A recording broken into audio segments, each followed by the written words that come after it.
welcome everyone to another podcast. I have a great guest for you. So we have Gabriel Johnson with DoorPost Co. He's down in Charleston, South Carolina. He got started back in 2020, and he mostly focuses on rehabs and wholesales. And he's doing something really cool. He's actually purchasing portfolios of properties and then identifying what he wants to do with them after. Some rehabbing, some wholesaling, but he's mainly purchasing, a number of properties and then figuring out what he wants to do after. So with that, Gabriel, thank you so much for joining. I appreciate it. I'm excited to get started with you. Yeah, thanks for having me. Great. So take us back to 2020. So you got started, right during COVID. I'm actually curious on, did you start before or after COVID?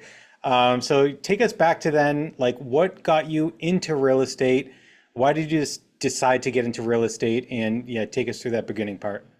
Yeah, it's funny. I feel like a lot of times I kind of am just focused on the present and the future, and I don't even really look back as much as some people who tell their story more often. So thinking about it now, I, like most people, kind of just grinded on podcasts. I read the books, dug into Bigger Pockets. And at the time, yeah, I was just really excited about kind of um, carving out a career trajectory that kind of unlocked the freedom that all of us are looking for, who get into real estate, and the entrepreneurs out there who just want to kind of be the captain of the ship. So that was really my angle. There wasn't much more. It's not like I was into the DIY prior. I wasn't watching the rehab shows or any of that, but it just obviously, like most people, like beautiful architecture is inspiring, and little by little got interested in, like,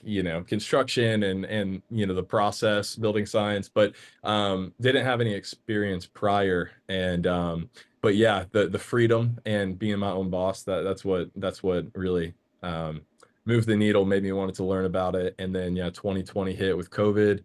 I had graduated, gotten married, worked for about a year for the university as a health coach, served some tables, and then worked in some sales. And then after that, COVID hit, and then, took the plunge. So Wow, that's amazing. So COVID hit and you just said, hey, now's the time to jump into real estate? yeah, yeah. At the time, I think I had maybe seen some content from a guy down in Winston. We were in Boone, North Carolina. Went to Appalachian State, and then yeah, Winston. There was an investment firm down there, and an office space that I worked out of with this firm, and basically I would do my own marketing. I don't want to jump the gun on the next question, but basically, yeah, I kind of learned a marketing system do direct mail campaigns, and it was kind of a unique system I can tell you a little bit more about in a minute. But basically, I worked out of their office. I would go on appointments with their project manager. We would run numbers together, and then basically that was the only season of my investment career where I was running assignments, because it was with this one firm. I would show up with their project manager, and we'd say, hey, we work together. I'm on acquisitions. Their team is funding it and Yep. buying it. So, That's awesome, man. What a great way to jump into real estate. I always tell people, like, one of the best ways you can do it is leverage and work with somebody else that has a lot of experience to build your knowledge base. And you were able to do that with another company to work with them while you're kind of building your, own marketing funnel and whatnot. yeah, yeah, That's absolutely. super, that's super Yeah. cool. I mean, obviously I paid for all my own marketing, and direct mail can be Yep. expensive. And to be honest, from I think the 8 or 9 deals that I got penciled that year, um, wasn't very profitable once I it factored in all my write-offs with the Yeah. market and all. But still, learned a lot, and it was really cool to have that built-in support system, in-house attorney, in-house crew, and then project manager to run numbers with, and just the whole deal. So it felt like, I wasn't just on my own, even though in a sense, I was Right. my own operation on the Yep. marketing. So That's great. So you got connected with them first, and it sounds like you have a unique path where, you were able to, they were able to assist you and kind of show you the marketing path.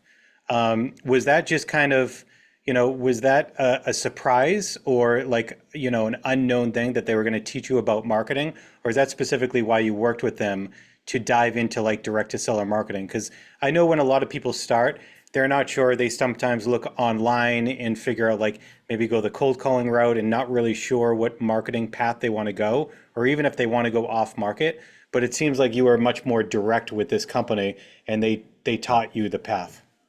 So I was direct with this company. They didn't teach me the marketing side. The marketing side I learned from Stephen Jack Butala and then his wife Jill Butala.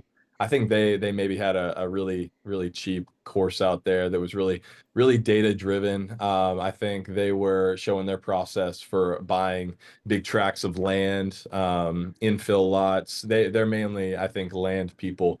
And so I kind of just gleaned from their system, integrated integrated it with kind of my own copy, wrote out Mhm. all my own company profile and made it a little bit more personal. So I made some tweaks, but I learned the system from them, and they can, like I said, they're data driven, so they're big into Excel and really just getting down to the minute detail of like how are we going to price this acreage. So I kind of translated that to houses and then other some commercial as well. But Yeah. yeah, that's where I learned the So, marketing side. so did you, when you take us to the first property that you like purchased or you got under contract, did you find those first properties right from marketing? Like, did you start off marketing for deals, or did you find, the first few deals first and then started your marketing machine up? Yeah, yeah, it was all from the initial marketing campaign. I think it was maybe the first. I remember it because I was really I was pretty happy with the results. I think it was like 900 mailers that I did uh, Wow. with my own copy. It was a two-page mailer, and the way that they run their system is that they actually the two-page mailer, which I still use, but the second page is different now. I'll tell you about that. But what it looked like then was, first page company profile, second page offer to purchase, one page simple agreement, and I write a preliminary offer in, and then usually I get a call, and then we make the appointment and then negotiate from there. But what struck me about that system, which I don't use it anymore, it frustrated a lot of people because it's like, where's your diligence? You didn't look into, you haven't walked this property. Who's going to make an offer on a property they Right. haven't seen, and how accurate can that offer be? So there were cracks in the system, but in general, it got the phone ringing. I built some relationships from it and closed some deals. So first 900 mailers, I got a call, and we made it work. That's killer. So you got your first deal off our 900 mailers, or Yeah. you're just your first call. Wow. That's a First 900 mailers. I'm not sure how many calls came in before I got that, but I know it was that first round. So. that's great, man. Wow, that doesn't always happen, but that's feels good when it does happen. Off your first round of mailers, you're getting a first deal locked up. Yeah, I'm So, big on custom. I'm really big on custom copy, and I really do. I know that y'all offer different templates, but you can also customize them as well. I'm big on customization just because mhm, anything that you can do if you're going to be spending the kind of money that we do on marketing, it's differentiating yourself and giving someone the impression that, like, hey, I'm relating to someone in yep, a unique and real sense. It's hard to experience that. That's why I still don't have maybe like a carrot site like most people, because it's just like, I hate, even though I know they convert 1,000 times better than maybe just a site that I build, or someone else may build. It's like I just love the personalization that you can put into it, and I think that gets the phone ringing too. So. yeah, absolutely. I think being authentic, it really comes across in people, and really helps you to separate yourself from others that are just copying what everybody else is doing. So that's great. So how did you find? Do you remember what list you pulled back then, of like how you found that deal? Yeah, yeah, because it really hasn't changed very much. I feel like yeah, I've only ever done absentee, and so um, the people that call me 100% of the time, they own a vacant property, an inherited property, or they're landlords, or they're an investment firm. That's really the four. But primarily, I speak to a lot of landlords and a lot of investment firms, and then sometimes I get calls from people who inherited a property and it's vacant. So absentee owned, typically pretty high equity. Um, and depending on how high of equity, if they own it free and clear, I've penciled many seller finance deals. So that's always something that to keep in mind too, because a lot of sophisticated firms or even investors have if they own it free and clear, they might have an incentive on their side from a tax perspective or whatever to Mhm. finance, just take payments. So we've done a few of those as well. Yeah, that's really cool. So you were buying kind of one-off properties when you got started. When did you transition to buy like portfolios, and why did you start doing that? It was the best. Okay, I actually haven't gotten that question before, but it's funny. It was a mistake that I made at the time that kind of opened my eyes to this being a possibility. I had pulled an absentee list, like I do for Charleston County, and so a lot of landlords, a lot of just legacy owners who bought 10, 15, 20 properties. And so they have these portfolios um, that they have a lot of equity in, and then other firms and hedge funds that own just a ton of property. But I didn't do as good of a job scrubbing this Excel sheet. And so I sent one investor, either in the same name or in different LLCs that he owned, I think 8 letters. And he told me, hey, I'm not going to sell any one of these, but I'll sell all, I think either 8 or 9. I think it was 9. And so I was like, great, that works. I the way that I structured my business is with a partnership. I'm a broker as well, and my broker in charge, he and I are equity partners. We go 50-50 on everything. And so he had a little bit more capital. He had a business line of credit, and he's been active in the market for 15 years. So that partnership, I never would have felt the confidence to buy 9 houses in upwards of, a million and some change. But he and I did that together. And that first call that I accidentally mailed this guy 8 individual letters. That's kind of what spurred it. That's awesome. So you bought those 8, 9 properties. What did you do with them? Did you rehab them all? Did you wholesale? Did you do a little mix of everything and list a couple properties? Yeah, I think out of that batch, we renovated 1 or 2, but we wholesaled the rest. And that was where, again, I've never been a big believer in just like mass blasting property out. But when you take title, you know, any check in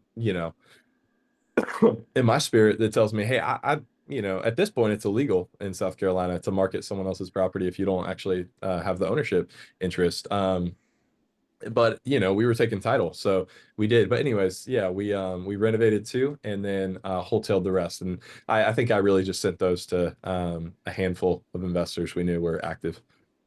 That's great. That's great. So you started, that's really interesting that you kind of found the portfolio just on, circumstance of like not scrubbing your list. So once you started to see that, you probably realized, wow, this is way easier to buy one property or multiple properties from one person versus like, a single property from many different people. So once you started to do that deal, did you start to like shift your investment strategy to only focus on, owners that have multiple properties?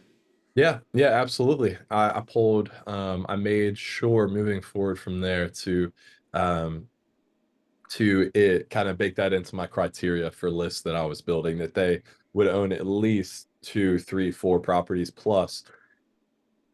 And so yeah, from there, I mean, at this point, I really I can't even figure how many of those portfolios we've done, but we've done them where maybe someone owns 2 or 3, 5. I wrote down here as an example. I mean, we bought 4 from an investor 2 years ago, and then at the start of this year, back in February, we bought another 5. So people might sell them little by little over time. Yep. Wow. So yeah, it became a focus for us, definitely. That's all.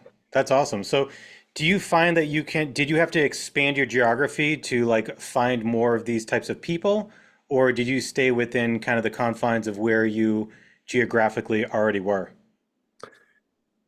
Yeah, we focused in Charleston County, Berkeley, and Dorchester. So really, the low country of South Carolina here. Kind of veered down to Beaufort a little bit, and then up towards Myrtle Beach. But primarily, we've stayed focused here. So we haven't done a ton of volume as much as some people, but yeah, we like to stay local.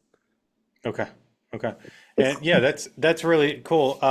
So when you're buying these properties now, your partner was funding some of the deals. Are you still working it out so you only take on as much as you can handle from a financing perspective, or are you using outside funding to do more rehabs? Uh, yeah, we actually we've always used both hard money, and then there's a few people who are licensed with his brokerage who who own a fund here locally, and they've grown like crazy. And so um, there's a syndication group who owns a fund here in Charleston. That's passiveinvesting.com. They own Rehab Wallet. So we started with Rehab Wallet. My partner is really close with their managing partner. And then the founding partner of Coastal Equity Group. So we've worked with both of them. They've always funded these deals for us, and for the most part, our business plan has been the portfolio acquisition, some rehab, some wholesale. And so during that due diligence process, we look at each individual property and we say, if we're going to renovate this one, then we're going to want to have that construction draw. Whereas the others, we're maybe just going to do bridge debt, and they Yeah. might offer us a little bit more favorable financing by giving us a line of credit, so that we bring a little bit less cash to the table. Um, so yeah, they've been integral in that process, but we haven't actually raised any private money outside of that. Got it. Okay. And are you still only focused on direct mail, or are you doing other forms of marketing to reach out to people? Yeah, I've only ever done direct mail. So yeah, it's yeah, it's one of those things. I don't know. I guess I really feel like I should do look into other methods, but it's always worked. And if anything, rather than adapting my marketing strategy, I've thought more about pivoting with the asset class that I'm looking at. And so, we've done bigger multifamily deals now, and we've done some commercial, residential to commercial conversions and commercial buildings. And so I've thought a little bit about pivoting asset classes, but never really thought much about really digging into other marketing methods. I don't know, direct mail's just worked well. Yeah. So yeah. Yeah, and that's what I consistently hear is it's a true form of like just continuing to work over and over again. So yeah, it makes a lot of sense. And so can you give us a sense of like what your volume like? Do you have so many deals that you're doing throughout the year? Do you focus on volume, or do you just focus more on quality of the deals that you do? Yeah, definitely quality. I mean, and I probably view this in kind of an amateur way, in a way. Like I need to operate and begin to think more like a business owner. But I'm my wife and I, and we just had our first son. We're just content, with our lifestyle and the Yeah. way things are going for us. And so I haven't really had this huge ambition to grow a massive to a massive scale and do a ton of volume. So I'm definitely I'm more on the lean side with quality deals, Hmm. and that's where these portfolio deals and then larger assets have been huge, because if I can buy a portfolio of 9 houses with one transaction, one HUD, one settlement statement and closing, and go from there. I mean, it's just so efficient. And that's actually what opened my eyes and got the thoughts going about pivoting into commercial, because I was like, Hmm. when the magnitude of the deal grows, I mean, everyone says like doing one huge quality deal is so much easier than doing a hundred Yeah. It's smaller so deals. true. So I Yeah. mean, once you experience that scale, you don't really want to go back. Yeah. Yeah. I'm with you, man. That's how I always was, is like quality over quantity. For me, that's how I wanted my lifestyle. It was easier, more simplistic. When you do more volume, cash flow management is so critical. And that's where people like really struggle with, is like making sure they're managing their cash flow appropriately, because a closing gets delayed or you're going over budget on one property, you can easily run out of capital. And for me, I just wanted to focus on quality in those really high margin deals. And then if I wanted to make more money, I would just, like you said, move up asset class. So like, focusing on entry level homes to mid level to high end to multifamily condo conversion to like higher end things in commercial. I mean, that for me was my path to progress because that just worked better for me. And it Yeah. seems like that's more your style as well. Yeah, yeah, Yeah. absolutely. And I mean, do you personally have a team that's running the acquisitions and renovations on the side? What I mean, um, Yeah. what's your primarily focus at this point? Is it residential Yeah. still? So Bigger. I haven't been investing in the last few years. I'm more focused with open letter marketing and Envelo. So most of my stuff that I was doing, it was basically me on the front lines. I would have an acquisitions person at one time, but it was basically me being very lean, like similar to you. Yeah. But I was still doing a good number of deals because I had a very good network of like wholesaling. So I would take on any rehabs that hit my metric of like, I wanted to make sure that I did at least six figures on any rehab I did. And Yeah. anything that fell below that, I would basically wholesale it out to other investors in my area that didn't need that kind of large equity piece. So that's Yeah. that's pretty much how I focused, and it was a nice system. And then once open letter marketing came on and started to scale, it took my attention away from the investment stuff. So most of the stuff that I do right now is work with other investors and lend to other investors. Yeah. Yeah. Yeah, absolutely. Cool. So where are you today? Do you set out like every year? Do you have like goals for you to hit, or are you just like, hey, as long as I'm doing, this many deals or whatever, or like always have a contract that's going, I'm happy with it, or do you set goals for yourself for every year? Yeah, I need to be better about setting goals. I think my issue has been that in the past, as it was growing year over year over year, and then by the third year, I think, well, probably at the end of 2022, that's when I really started seeing just how much better off I'd be in the long run, having the scale that we did with portfolios and then some multifamily and commercial.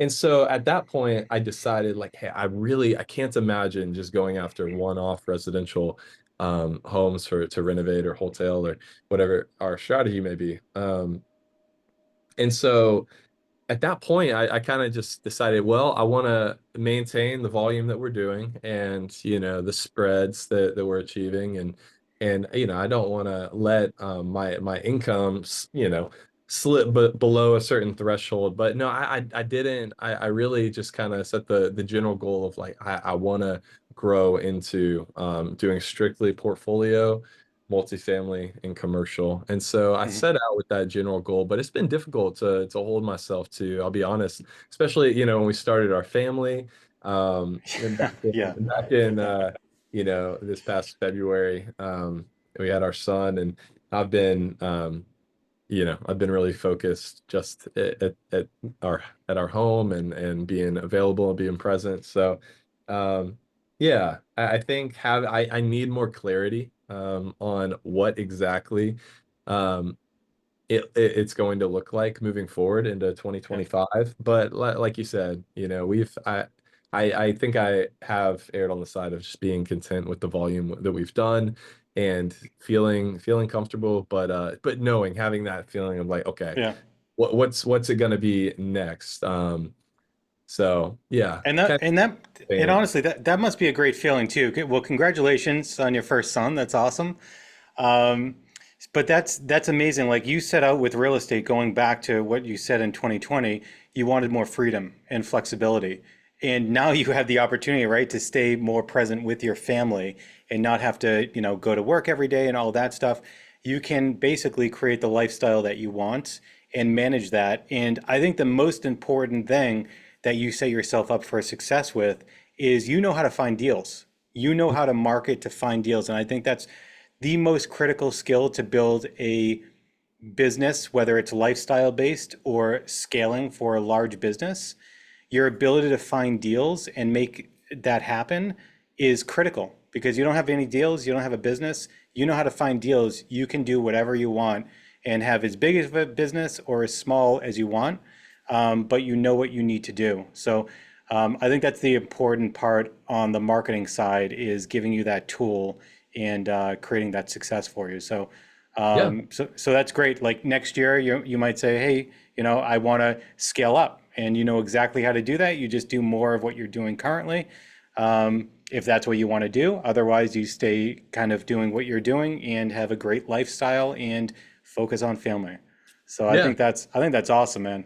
That's really Yeah, that's cool. exactly right. Yeah, you really can. I mean, with this marketing channel, it really is. You just, you turn, you kind of open the valve, turn up the volume on how much you're sending, and yeah, more opportunities are going to come, and you're just going to need to manage inbound calls and appointments and bringing enough capital to the table to close on the number of deals that you want to do. And then obviously from there, having a good system for renovations or disposition or whatever it may be. But yeah, once you turn it up though, you have to be ready to, Yeah, uh, to have that's right. quality conversations and really nurture these leads that are coming in because you have paid the price for them. And when that quality lead comes in, you don't know if it's going to be the um the investment firm or the investor who owns 15 homes, and you're going to be the one he's going to build a relationship with over the next year, 2, 3, 4, 5, where he sells all 15 to you. And we've had relationships like that I still will get a text out of nowhere. It says, hey Gabriel, we got 3 more that we're selling this That's year. awesome. And a lot of times, these landlords and firms, they know their numbers and you know your numbers. And sometimes there's a delta where um, I don't know, maybe you just have that market sense of I know what Charleston, I know the trajectory of Charleston, and maybe I have a conviction that this guy doesn't. And at the same time, he wants to make it a win-win. So he Hmm. gets me his number and it works. And which I love. That actually happens so often for us, which is a great feeling. I'm not lowballing people. Right. It's always a win-win. So Yeah, that's super cool. One question I did have for you when you were talking about that is how did you like get into rehabbing? Like how did you know you said you didn't have any experience with construction. How'd you learn it? I really I didn't. There's actually another broker with our brokerage who I think he was having issues with contractors that he was working with years ago. He got his commercial builder's license, and we've used him and Wow, crews for most of our rehabs. So that's amazing. yeah. Yeah, and so I mean, a great guy. He's licensed with my partner and my partner's brokerage, and the relationships there. I mean, I think they're golfing, for the next 5 days up in Pinehurst together. So yeah, there's the relationship there, and Wow. there's trust, and the guys, some I think the tiling crew that we always use on our flips, they've been at our house this past week doing our bathroom. So yeah, it's cool. I do enjoy carpentry. I like taking on projects at our house, but I don't swing the hammer in the rehab. So Yeah. I leave that to them. But Yeah. Well, I'm super jealous that you have a good relationship with your contractor and use them over and over. That was the biggest challenge for me is finding, quality contractors that you could use over and over and over again. I felt like there was like an expiration date after so many projects. They either got burnt out, started increasing their prices, start slacking off, and you'd always have to like filter through. So that was always my biggest challenge. And to have somebody that you can really rely and depend on. Oh my God, that's amazing. That's really cool. yeah, yeah. And I think that having someone who just has the character, that, when it comes to down to the end of the project and the punch out or something doesn't look right, they own it, Yeah. and they take on that burden. They're not sending you a new invoice that Yep. doesn't align with the original bid. They take ownership, and that's what we've always gotten from him. And to an extent, when you find someone like that, you have to be somewhat flexible with their subs. He's always working with different subcontractors and figuring out, all right, who he's vetting them, and to an extent, you have to be a little bit flexible with that process because you know, uh, I think just trusting who's at the head, who's at the helm, and then kind of leaving him to, to figure out, all right, who's my core crew, and then who are my subs and the different trades I'm bringing in. So just Yeah. having that trust is really important. Yeah, absolutely. I always found the last 10% of any job that you have going, that finish work, that's always where it gets like really tricky. You're going to see how good your contractors are to make, Mhm. to really complete everything on time and on budget. But very cool, Gabriel.